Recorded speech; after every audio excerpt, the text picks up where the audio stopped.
গল্পের নাম শেষ চেষ্টা। রাহুল ছোটবেলা থেকেই স্বপ্ন দেখত একদিন সে নিজের পরিবারকে ভালো জীবন দেবে, কিন্তু বাস্তবটা ছিল একদম অন্যরকম। তার বাবা ছিলেন দিনমজুর, আর সংসার চালাতেই হিমশিম খেতে হতো। রাহুল পড়াশোনায় খারাপ ছিল না, কিন্তু সুযোগের অভাবে বারবার পিছিয়ে পড়ত। একবার সে একটা বড় পরীক্ষায় বসেছিল, অনেক আশা নিয়ে পড়েছিল, কিন্তু ফলাফল এলো সে ফেল করেছে।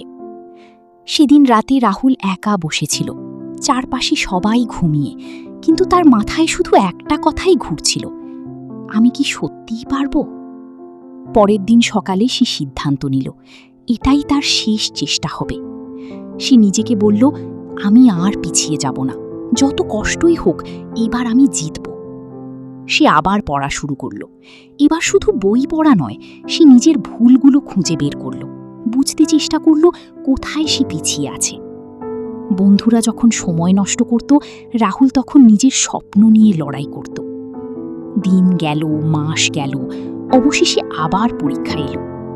ফলাফল বেরোনোর দিন তার হাত কাঁপছিল, কিন্তু এবার সে পাশ করেছে। শুধু পাশ নয়, ভালো নম্বর নিয়ে।